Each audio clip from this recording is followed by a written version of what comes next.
নির্বাচনী প্রচারণার শেষ সময়ে জাতির উদ্দেশ্যে নির্বাচনী ভাষণ দেন জামায়াতে ইসলামীর আমির ডাক্তার শফিকুর রহমান।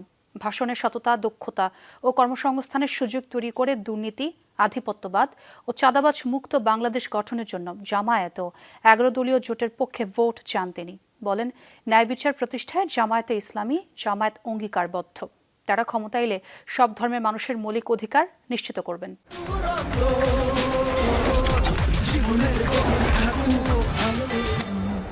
প্রিয় দেশবাসী, ভাই ও বোনেরা, প্রচারের শেষ সময়ে এসে জাতির উদ্দেশ্যে বাংলাদেশ টেলিভিশনের ভাষণ দেন জামায়াতের আমির ডাক্তার শফিকুর রহমান। ক্ষমতাবানদের বিরুদ্ধে রুখে দাঁড়ানোর হিম্মত সবার হয় না।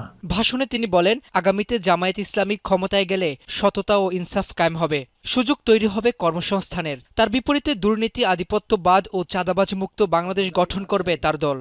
আমরা চাই এমন বাংলাদেশ যেখানে আর কোনো দিন জনগণকে রাস্তায় নামতে হবে না। আমরা কি শোষণ, জুলুম, দুর্নীতি, চাঁদাবাজ মুক্ত রাষ্ট্র চাই? আমাদেরকে ভাবতে হবে, আমরা কি রাষ্ট্রীয় প্রতিষ্ঠানকে জবাবদিহিতার আওতায় আনতে চাই? এসব বিষয়ে যদি আমরা ইতিবাচক পরিবর্তন দেখতে চাই, তাহলে আমাদেরকে আগামী নির্বাচন নিয়ে নৈতিকভাবে ভাবতে হবে। ভাষণে দেশের নারীদের বিষয়ে বাড়তি গুরুত্ব দেন জামায়াতের আমির। বলেন, নারীরা শুধু ঘরেই থাকবে না, তাদের মূলধারার রাজনীতিতে যুক্ত করা হবে। আমরা ক্ষমতায় এলে নারীরা কেবল ঘরের ভেতরে নয়, সমাজের মূলধারার নেতৃত্বে থাকবেন সগৌরবে। কর্পোরেট জগৎ থেকে রাজনীতি সবখানে তাদের মেধার মূল্যায়ন হবে, কোনো বৈষম্য ছাড়াই। আমরা এমন এক দেশ গড়ার প্রতিশ্রুতি দিচ্ছি যেখানে কোনো মা, বোনকে, মেয়েকে নিরাপত্তাহীনতায় ভুগতে হবে না।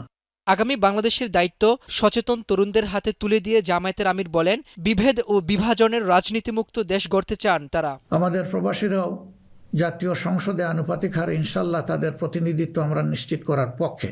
প্রবাসীদের সঙ্গত সমস্ত বিষয়গুলো আমরা গুরুত্বের সাথে বিবেচনায় নিয়ে দেশে যাতে কোনোভাবে তারা নিপীড়নের শিকার না হন, তা আমরা নিশ্চিত করব। 11 দলীয় জোটের প্রার্থীদের ভোট দিয়ে বিজয়ী করার আহ্বান জানিয়ে ভাষণ শেষ করেন জামায়াতের আমির। আমরা অন্যের ভৌগোলিক অখণ্ডতাকে সম্মান করি এবং শ্রদ্ধা করি, তেমনি সকল দেশের সাথে বন্ধুত্ব প্রতিষ্ঠাকে অগ্রাধিকার দেব। তবে আমাদের জাতীয় স্বার্থ মর্যাদা, জাতীয় উন্নয়ন অগ্রাধিকার আন্তর্জাতিক সম্পর্ক নির্মাণে প্রধান ভূমিকা রাখবে। রাব্বি হোসেন, যমুনা নিউজ, ঢাকা।